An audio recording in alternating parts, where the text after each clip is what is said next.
చెరుకుగా దున్నించి వియ్యాలో చెరుకులు నాటించి వియ్యాలో చెరుకుకు చేసి వియ్యాలో మంచెలు వేయించి వియ్యాలో చెరుకు చేసి వియ్యాలో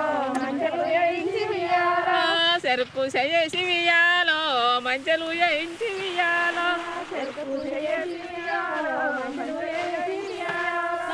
మంచమిని చెల్లెలా వియ్యాలో మరి కావాలుంచే వియ్యాలో మంచమిని చెల్లెలా వియ్యాలో మరి కావాలుంచే వియ్యాలో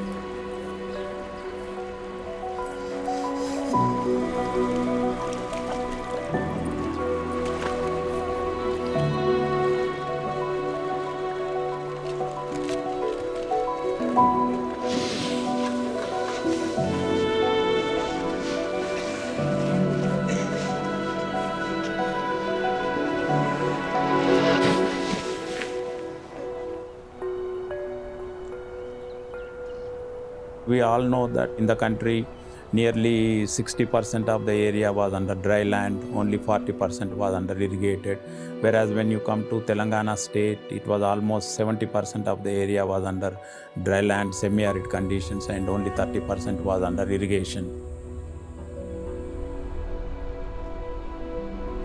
Nearly 60% of the people in this country are still dependent upon agriculture. 50% of the workforce still comes from agriculture. Most of them are smallholders. Our state is an agri-based state, and we have farmers. We saw many suicides, farmer suicides. The investment by the farmer in the drought situation, continuous drought, years together drought. Then what is the fate of Telangana farmers? They need to have water.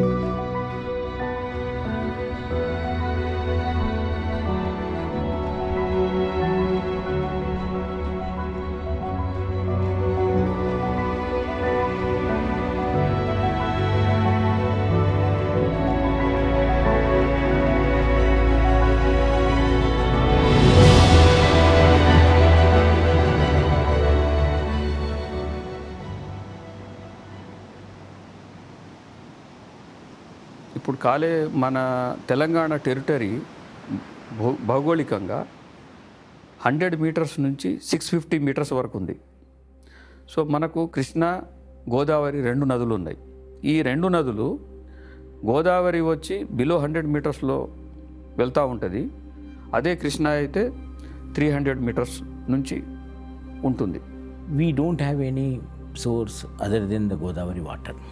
The Krishna water is not the, we can't get the water in the full quantity that we require.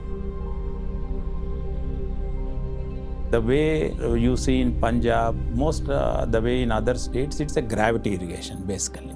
Whereas our landscape is not suitable to that. One of the deep determinants of growth, one of the deep determinants of development is basically like the geography. You see, I mean, you look at different parts of the world, institutions develop depending on the geography that you are given, resources, all these aspects come into play by the geography you are given. So ఆ water ఇక్కడికి రావాలి అంటే న్యాచురల్గా రాదు. మనం ఖచ్చితంగా lift చేయవలసిందే. Lift చేస్తేనే వస్తుంది. సో రైతులకు నీళ్ళు ఇవ్వాలి, రైతుల కన్నీళ్ళు తుడవాలి, మనం రైతుల ఆత్మహత్యలు పోవాలి అంటే లిఫ్ట్ ఇరిగేషనే శరణ్యం తెలంగాణకు.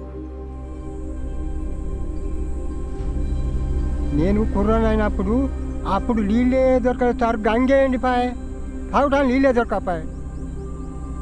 పంటలు ఎక్కడ పోయాయండి? 2-3 ఏళ్ళు అట్టిగానే నీళ్ళు వేయి.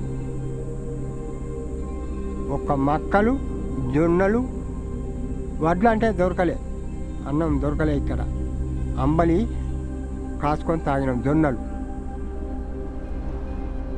మాకు నీళ్ళు అప్పుడు కరువు ప్రాంతంలో అప్పుడు నాటేస్తే నా వరి పొట్టకొచ్చినాక ఎండిపోయింది.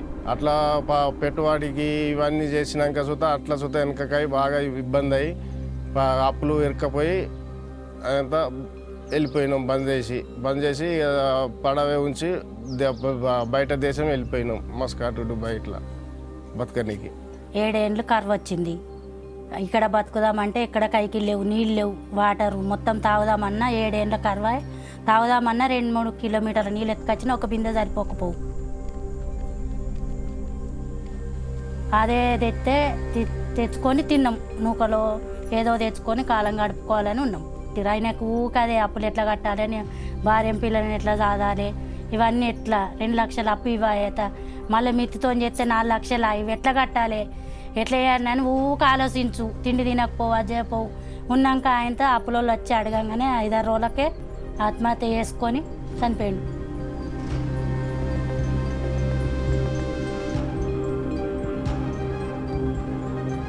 There were farmer suicides, there were migrations galore, and there was a general sense of, being treated unfairly by the elite, the ruling elite, which came from coastal Andhra or the Rayalaseema region, by the Telangana people, which actually made this a political movement.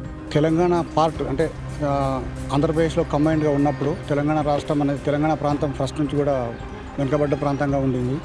దానికి సరైనటువంటి అప్పుడున్న government న్యాయం చేయలేక, అంటే మన తెలంగాణ ఒక moment వచ్చిందనమాట. దానిలో అన్యాయం చేయబడడం వల్ల ఒక ఉద్యమం వచ్చి, ఉద్యమం తర్వాత తెలంగాణ రాష్ట్రం అనేది సాధించుకోవడం జరిగింది.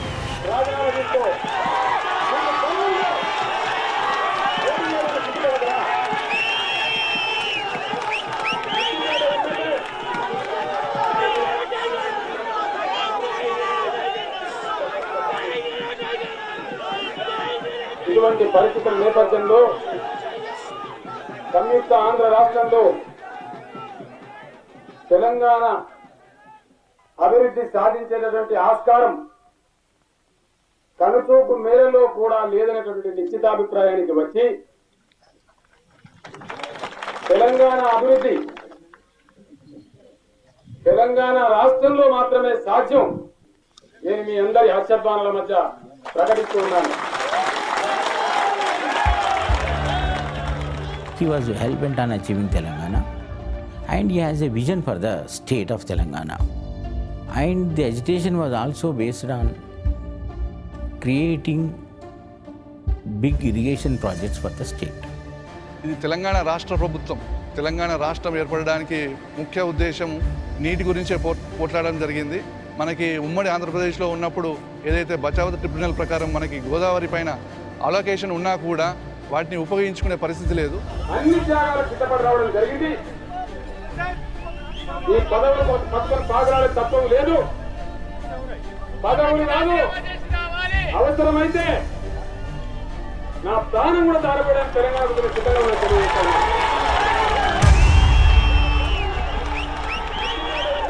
జై తెలంగాణ, జై తెలంగాణ. మనకు తాగునీళ్ళకైనా, సాగునీళ్ళకైనా, పరిశ్రమలకైనా, ఇతర డొమెస్టిక్ నీడ్స్ కోసమైనా సరే నీరు లేకపోతే జీవితం లేదు, రాష్ట్రమే లేదు, బతికే లేదు. కాబట్టి నీరు తేవాలి. It is the vision of the leadership, the commitment of the leadership to carrying something out. Here, somehow, because of like an ideological commitment, a deep sort of moral commitment to getting a fair share of water, which was the basis of the agitation for a separate state for a decade or over a decade. And the good fortune of like the person who led the agitation going on to become the first Chief Minister of the state. That commitment was there from day zero. Immediately has re-engineered the whole project. Pranita Chavalla named it as Kaleshwaram project, and has totally redrafted the policy, irrigation policy of the combined, which was there in the combined state. Kaleshwaram harnesses and networks existing structures, large reservoirs, as well as hundreds of small tanks that already existed but were being used far below capacity. all of these were networked together, and it allowed for Kaleshwaram to create distributed capacity without constructing new reservoirs. The amount of money that is required, 1,15,000 crores, is nothing compared to what would be required for creating such large storage capacity from scratch. ఇవాళ కూడా ఎవరో ఒక paper ఆయన రాసిండు, కాళేశ్వరం కాదు వేగేశ్వరం చాలా వేగంగా ప్రపంచంలోనే ఎక్కలేని విధంగా జరుగుతూ ఉందని చెప్పి రాసినారు. అక్కడ ఎంతంటే అంత నీళ్లు తీసుకోవడానికి అవకాశం ఉంది. నా మాట విశ్వాసం ఉందామని మనం చేస్తూ ఉన్నాం.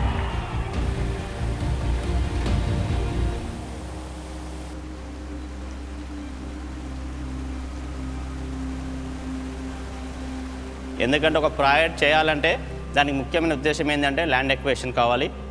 It became a good challenge for me.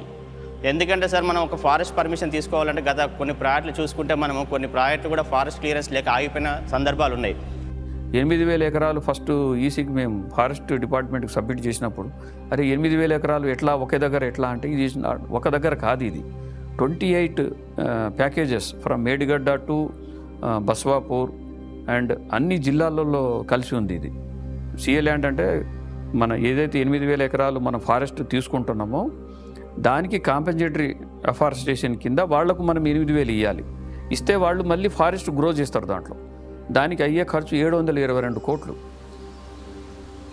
అంటే మేము కొన్ని ఏరియాలో ఫారెస్ట్ పోతా ఉంటే కొంచెం ముందుకు పోతా ఉంటే కూడా మనకి ఎలా ఉంటుందంటే ఇంకా థిక్ ఫారెస్ట్ వస్తుండే. So we can't even walk, అంటే నడవలేని పరిస్థితి ఉంటుండే.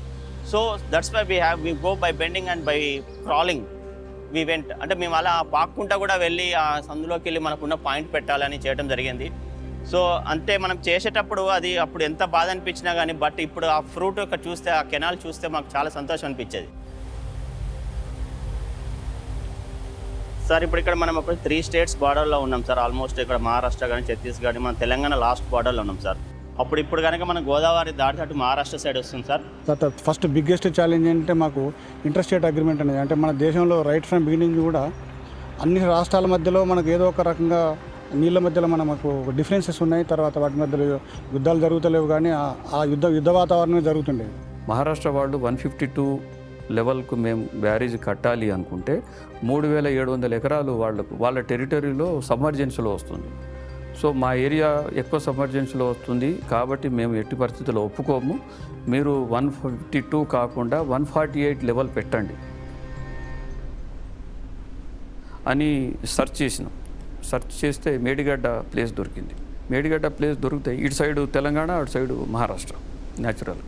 మళ్ళీ వచ్చి ఇక్కడ టోపోసిట్లో అవన్నీ చేసుకొని ఎక్కడ కడితే బాగుంటుంది, ఎక్కడ కడితే మహారాష్ట్ర సబ్మర్జెన్స్ తగ్గుతుంది ఏరియా. సో మినిమం సబ్మర్జెన్స్ రావాలని మేము ఏం చేసినామంటే లైడార్ సర్వే పెట్టాము. అక్కడ లైట్ డిటెక్షన్ రేంజింగ్ అని లైడార్ సర్వే హెలికాప్టర్తో చేస్తారు. సో దాని ద్వారా మేము టోటల్ సర్వే చేసేసి మేడిగడ్డ దగ్గర బ్యారేజ్ కడితే బెటర్ ఉంటుంది.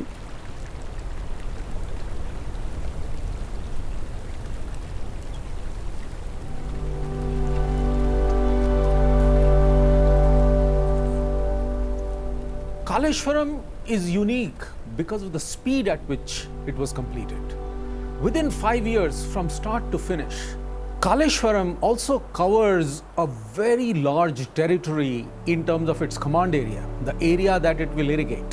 It's already up to 3 million hectares and it is likely to go up to 5 million hectares. It is one of the largest lift irrigation projects in the world. 28 packages project ఇది. It's a very big project. తర్వాత 2,30,000 మేము దాదాపు మా Kaleshwaram new యాకట్ ఇచ్చినాము. 817 ట్యాంకులు నింపినాం మొత్తం. అన్ని ఈ రోజు కూడా అన్ని ట్యాంకులు నిండి ఉన్నాయి.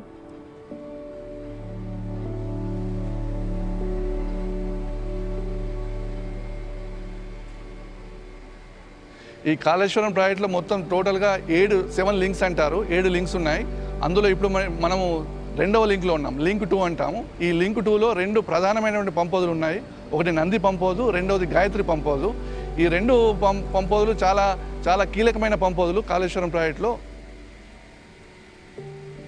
అందులో ఈ గాయత్రి పంప్ హౌస్కి సంబంధించి మనం ఏదైతే ఇప్పుడు ఉన్నామో ఇందులో 7 పంపులు మనము అమర్చడం జరిగింది. దీని యొక్క విశిష్టత ఏంటంటే 139 మెగావాట్. అంటే ఒక మామూలు రైతుకు అర్థమయ్యే భాషలో చెప్పాలంటే ఒక్కొక్క పంపుకు వచ్చేసి 150,000 హార్స్ పవర్. ఇందులో భాగంగా ఇక్కడ ఈ పంప్ హౌస్లో మనం దాదాపుగా 124 మీటర్ల ఎత్తుకి వాటర్ తీసుకెళ్తాం.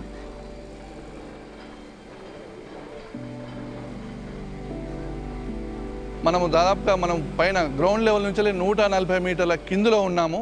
దీని యొక్క ముఖ్యమైనటువంటి ప్రత్యేకత ఇదే.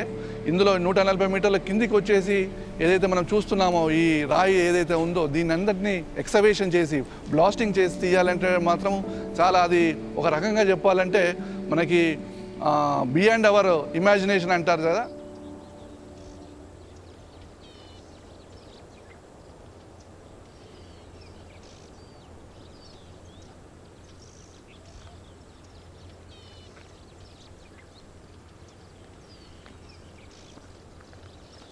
ఇది మొత్తం అర్త్ బండ్. ఈ bund length 8 kilometres. Soil use చేసాము దీంట్లో. మేము 2 రకాల సాయిల్స్ యూస్ చేసాము. సో ఇక్కడ చుట్టూతో ఉన్న ఫీల్డ్స్ నుంచి వచ్చే సాయిల్ని తీసుకొని దాంట్లో మేము సాయిల్ టెస్టింగ్ చేసిన తర్వాత ఈ which soil is the best soil for the bund. ఇది ఫీల్డ్లో ఇక్కడ ఉన్న వ్యవసాయం చేసే ఫీల్డ్స్లో నుంచే మనం తీసుకోవడం జరుగుతుంది. మ్యాక్సిమం ఇక్కడ అక్వైర్ చేసిన ల్యాండ్ అంతా ఇక్కడ ఫీల్డ్స్ ఉన్నవే. సో ఆ రీఇంజనీరింగ్లో దాని ఆయకట్టు మళ్ళీ పరిధిని పెంచుకోవడము, తర్వాత ఆన్లైన్ స్టోరేజ్ ఇంతకుముందు పాత ప్రాజెక్టులో లేకపోయింది. అప్పుడు 5 టీఎంసీలు ఉన్నది, ఇప్పుడు 147 టీఎంసీలకు దాన్ని ఇంక్రీజ్ చేసుకుంటూ ఆన్లైన్ స్టోరేజ్ అన్ని మార్చుకొని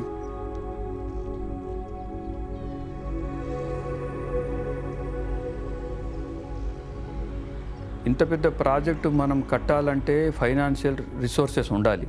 స్పెషల్ పర్పస్ వెహికల్ అంటే ఈ కార్పొరేషన్ ద్వారా లోన్లు తీసుకొని కార్పొరేషన్లోనికే డబ్బులు వస్తాయి. కార్పొరేషన్ ద్వారానే ఏజెన్సీలకు పేమెంట్ చేస్తే ఇన్ టైంలో పనులు అయిపోతాయి. ఇన్ టైంలో పనులు అయితే మనకు ప్రాజెక్ట్ కాస్ట్ కూడా పెరగదు. ఎందుకంటే ఎస్కలేషన్లు అవన్నీ ఉంటాయి.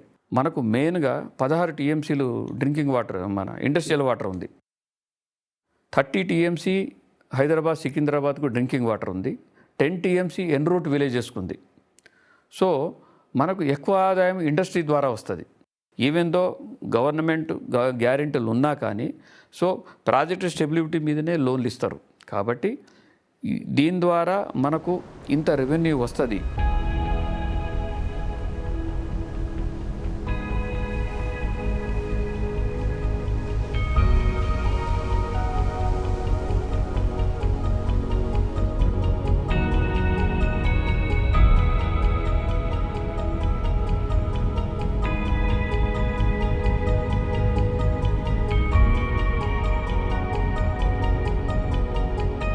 We see normally in this size of projects, we see at least 3 to 4 chief ministers changing, about 20 years time, cost escalations and change of many dynamics.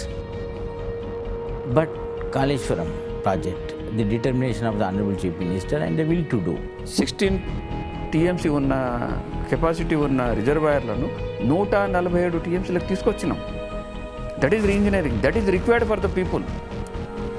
It's been a very successful project, not only in terms of its conceptualization, but even in terms of its execution and management, and in terms of the results, like in the short period that we have had this project operational.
Land is such an emotional connect. Nobody would like to part with the land. It's not that easy to take the land under acquisition.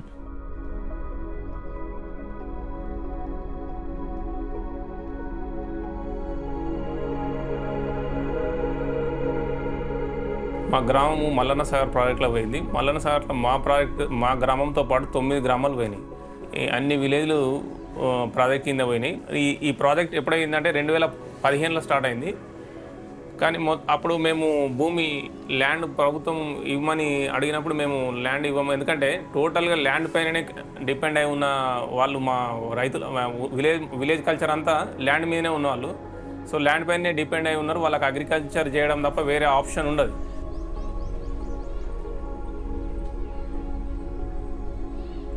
Acquisition technically means taking the land after following the due procedure. But physically acquiring the land, handing over to the department concerned, by persuading the landowners is not that easy.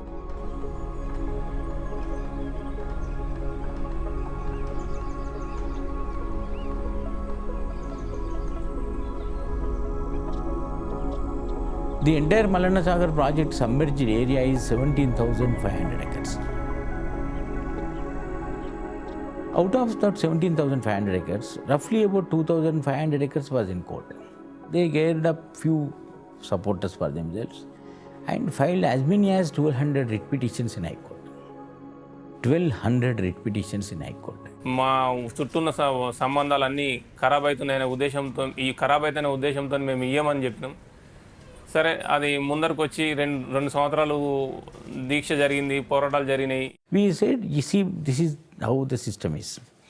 You please cooperate with us. You are not, anyway you are going to lose the land. Anyway the project won't get stopped. Because your land is there involved in a court case, we will wait for the court decision to come, then we will acquire your land. But why you waste the time of the government? We could able to convince them that, see, your land is required.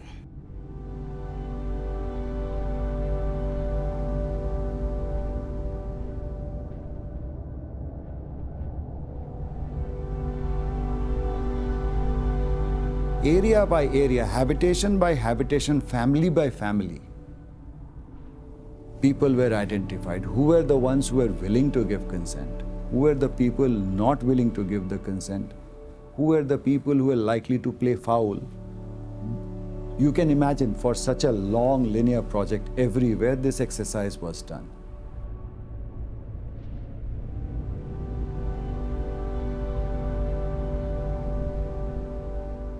With my administrative experience of 25 years, I can definitely say that this kind of land acquisition has not happened in the entire country. That is one of the great successes of this story.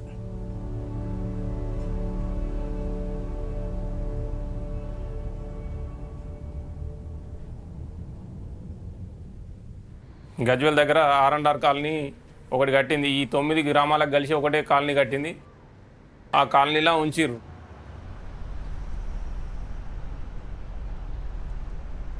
We have built one of the largest R&R colonies in the country for Mallana Sagar. It is spread over in 600 acres, 6,000 families. Nowhere in the country such type of colony is there. So we have taken special efforts.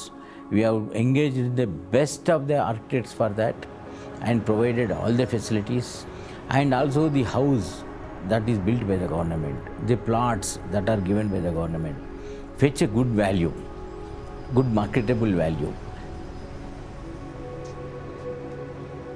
ఇక్కడ సరైన వసతులు ఉన్నప్పటికీ source of income లేదు. Public వాళ్ళకు employment లేదు.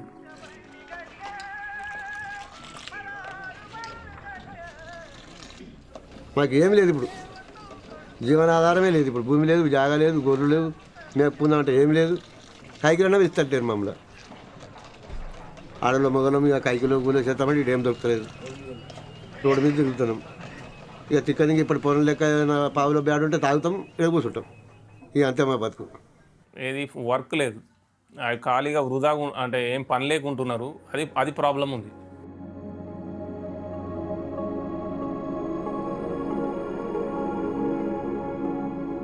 Resettlement and rehabilitation of project oustees is always very challenging. Telangana is one of the few state governments in India that has acknowledged this challenge and is making a lot of efforts to address it.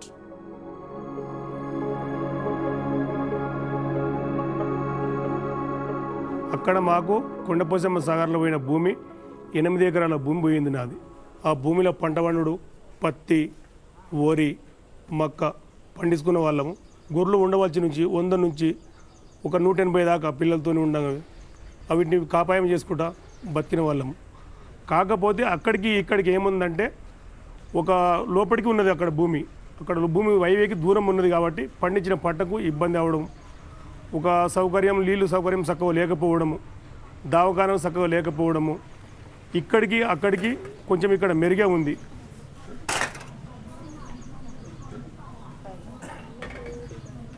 ఎందుకంటే హైవేకి దగ్గర అయ్యాం, హైదరాబాద్కు దగ్గర అయ్యాం, పిల్లలకి స్కూల్కైనా దగ్గర అయ్యాం, పండించిన పంటకైనా మార్కెట్ మంచిగా దగ్గర ఉన్నది, మాకు రోడ్డు సౌకర్యము మంచిగా ఉన్నది, తాగే నీరు మంచిగా ఉన్నది.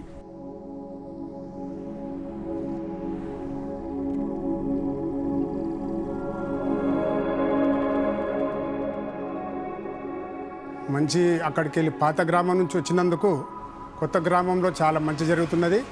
అక్కడ మా గ్రామంలో మాకు గూన ఇల్లు ఉండే, అదే కాకుండా 8.5 ఎకరాల భూమిలో కూడా పంటలు పండక నానా ఇబ్బందులతో ఎన్నో కష్టాలు పడ్డాం. ఆర్ఎండ్ఆర్ కాలనీలో ఎక్కడ చూసినా కానీ వాటరు సంతోషంగా గోదావరి నీళ్ళు వస్తున్నాయి. మరి ఆ పాత గ్రామంలో ఉన్నప్పుడు నీళ్ళకు కూడా చాలా ఇబ్బంది ఉండే, కరెంటుతో కూడా చాలా ఇబ్బందిగా ఉండే. ఇప్పుడు 24 గంటల కరెంటు అందరికీ అందుబాటులో కరెంటు ఉంటుంది.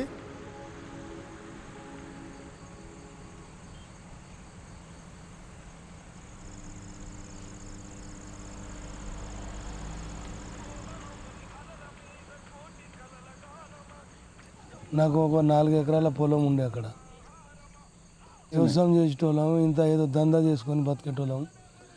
ఇక అక్కడి నుంచి పోవాలి అని చెప్పి నష్టపరిహారం ఎక్కువ ఇస్తాము, మీ ఇండ్లు ఇస్తాము. మమ్మల్ని తీసేసేది ఎందుకు, మా పైసలు ఇచ్చేది ఎందుకు? ఇప్పుడు ఇక్కడికి వస్తే బెడ్రూమ్లు కావాలని మనలే చేయలే. ఎట్లా బతకాలి? మేము వీడికి వచ్చి బతుకున్నామంటున్నాం, మేము అక్కడ ఉంటేనే బతికినాం సార్. మాకు పైసలు లెక్క కాదు.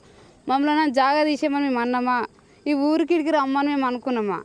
దాని తర్వాత వాళ్ళ ల్యాండ్లు మిస్ అయినాయి, ల్యాండ్లు లాస్ అయినాయి. ఇప్పుడు బయట ల్యాండ్ కొనామంటే అది చాలా రేట్ అయిపోయింది, చాలా హై కాస్ట్ అయింది. ఆ కాస్ట్ ఇప్పుడు మేము పెట్టలేము. మేము 10 ఎకరాలకు వచ్చిన కంపెన్సేషన్ 1 ఎకర్కు కూడా మేము కొనలేము. మా ల్యాండ్కి వచ్చేసి విలువ ఈ రియల్ ఎస్టేట్ చేయంగా ఒకప్పుడు 50 లక్షల దాకా పలికేది, ఇప్పుడు వచ్చేసి 1,20,00,000, 1,30,00,000 లక్షల దాకా పలుకుతుంది. 1,30,00,000 వరకు పలుకుతుంది. రియల్ ఎస్టేట్ బాగా పెరిగింది సిద్దిపేట చుట్టుపక్కల మొత్తము డ్యామ్ వలన.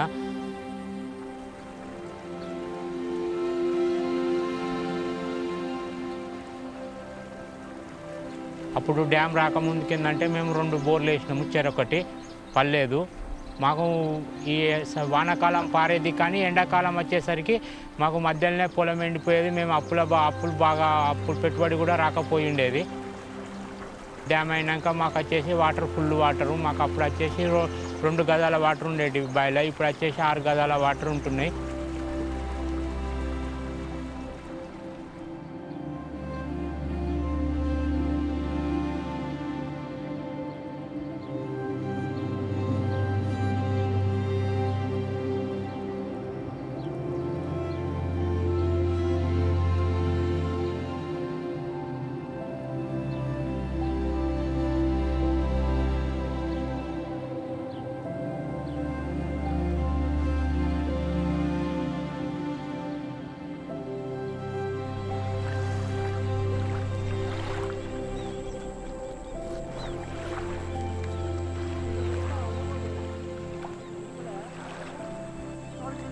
మా భూమి ల్యాండ్ ఉంది కాబట్టి వ్యవసాయం చేసుకుంటూ చేపలు మాకు మా తాతల పరిస్థితి ఉన్నది సార్. అది వృత్తి మాది, మా తాతల పరిస్థితి ఉంది.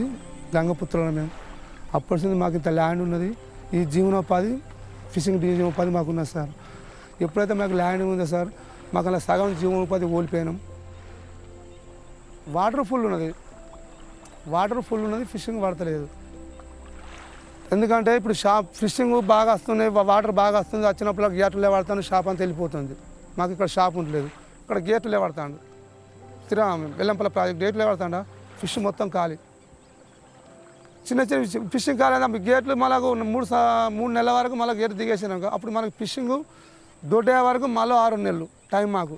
మళ్ళీ 6 నెలలు వచ్చాక మళ్ళీ అది మాకు గేట్లు లేవట్టేస్తారు. మాకు ఇది ప్రాబ్లం కాబట్టి ఫిషింగ్ బాగా దొరకడం లేదు.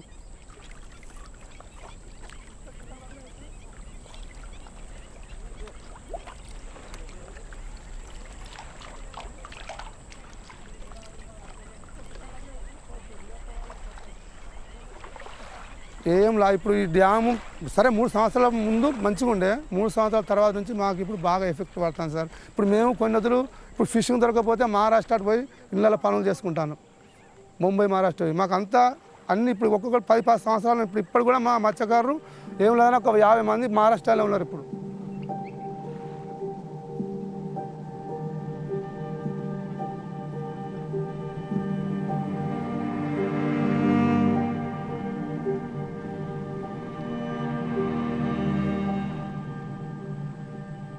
These kind of large-scale, widely geographically distributed things where lands are involved, where people are displaced and all that, have been contentious world over, historically and currently also. I mean, it's not an easy job to accomplish because there is a fundamental conflict.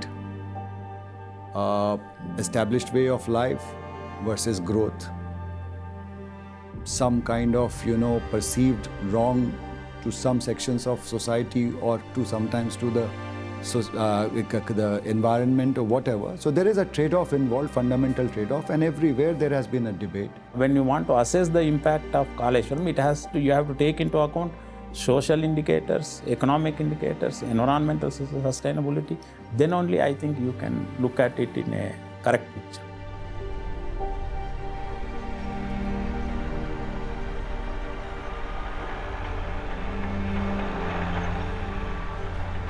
When you talk of environmental sustainability, your decision should be intergenerational. It is not just for 1 year or 2 years, intergenerational. Now Kaleshwaram will serve generations.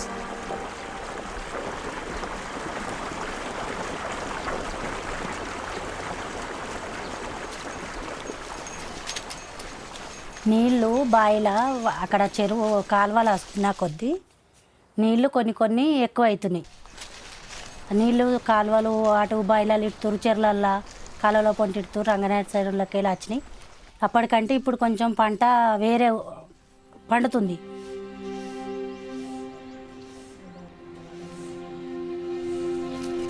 మూగ దిక్కు లేకుండా అయిపోయి ఇంట్లో ఎవరు ఆధారం లేదు. వెనక ముందు ఆయనకు చనిపోయే వరకు తిందామంటే సుతా ఆ రోజు ఒక నూకిత్తు సుతా మా ఇంట్లో లేదు.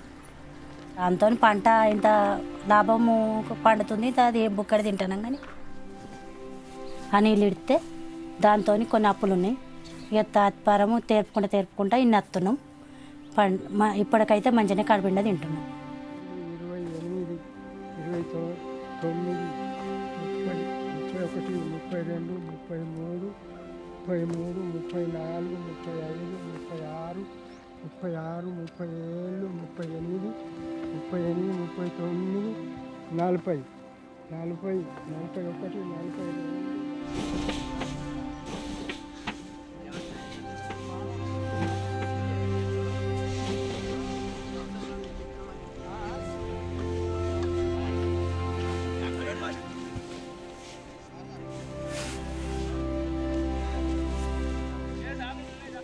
Because of the Kaleshwaram project, some of our crops, the productivity and the production of the crops in the state has increased like in kind of exponential scales.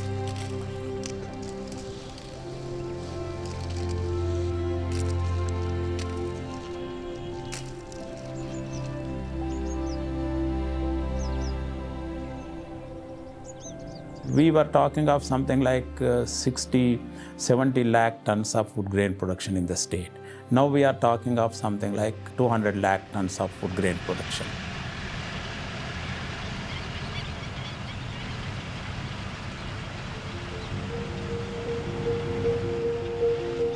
What we have done through Kaleshwaram is literally we have transformed the geography of Telangana from that of a semi-arid tropical, semi-desert kind of a place into like a largest paddy cultivating area. Paddy is commonly associated with delta regions, wet monsoon climate.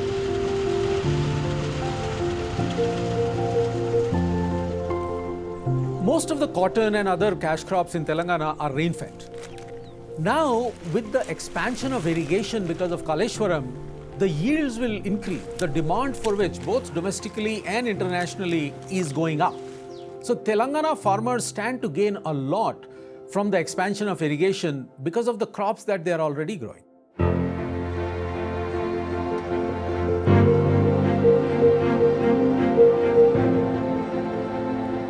This Kaleshwaram project has ensured 100% water availability to the entire northern Telangana. About almost 38-36 lakh acres area is irrigated with this Kaleshwaram project.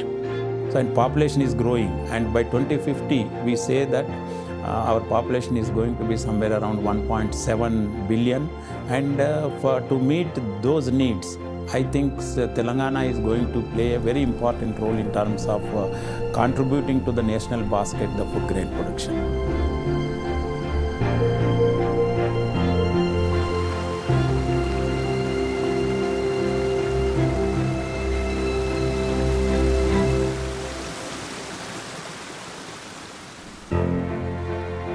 This is the vision of the Honorable Chief Minister because he knows the ground realities. So from the day one, he has looked at the things, as I said, that say what are the needs of the state? What are the needs of the state? So the government has worked according to that need. There wasn't a single decision, a single policy which has gone waste. ఈ development path అనేది ఈ trajectory అనేది ఇంక ఇది మారదు, ఇంకా it's కంటిన్యూస్గా సద్వినియోగంలోనే వెళ్తుంది. I have a personal feeling that Telangana, because of Kaleshwaram, would see a very rapid urbanization in the coming days. And when I mean urbanization, it is not in the negative sense of destroying some pristine habitats, but in terms of centers where human productivity is enhanced through better education, through better support services, through better housing, through better health care.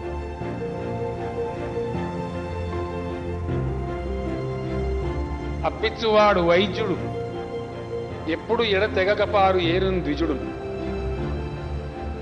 ఎక్కడైతే ఈ facilities అన్నీ ఉంటాయో అక్కడికే జనం పోండి, లేకపోతే పోకండి అని చెప్పి అక్కడికే వస్తారు అధ్యక్షుడు. తెలంగాణలో అప్పిచ్చేవాడు ఉన్నాడు, అద్భుతమైన వైద్యం ఉంది, అద్భుతమైన నీళ్లు ఉన్నాయి, అద్భుతమైన కరెంట్ ఉంది, అద్భుతంగా ఉపాధి ఉంది. అందుకే ఇక్కడికి అందరూ వస్తూ ఉన్నారు. Now we are seeing the results. The results of greener Telangana, the results of farmers being happy.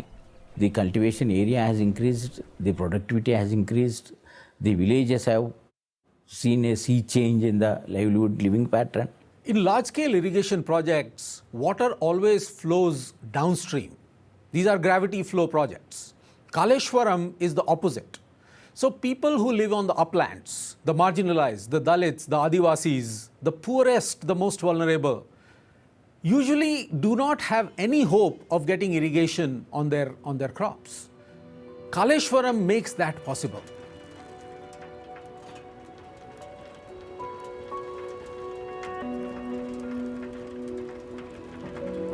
ఇరవై 25 ఏళ్ళు ఉన్నా మస్కట్లా. 25 ఏళ్ళున్నా కూలి పని చేసి చిన్న చిన్నగా చార్జెంట్ లెక్క ఇట్లా అటుగా మంచిగానే అదైనా. ఇప్పుడు డెవలప్ అయ్యే ముంగట నీళ్ళు వచ్చినాయి అనగానే వచ్చిన ఇంటికి వచ్చి వ్యవసాయం చేసుకుంటా అని వచ్చిన.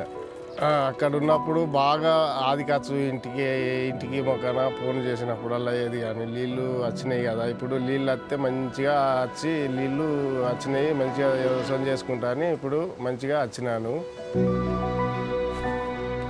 నీళ్ళు వచ్చినాయి కదా, మా భార్య బిడ్డలతోటి, చుట్టాలతోటి, బంధువులతోటి, అందరితోటి మంచిగా కలిసి ఉండాలని వచ్చిన. ఇప్పుడు నా వ్యవసాయం చేసుకుని మంచిగా అందరితో కలిసిమెలిసి ఉండాలని వచ్చిన.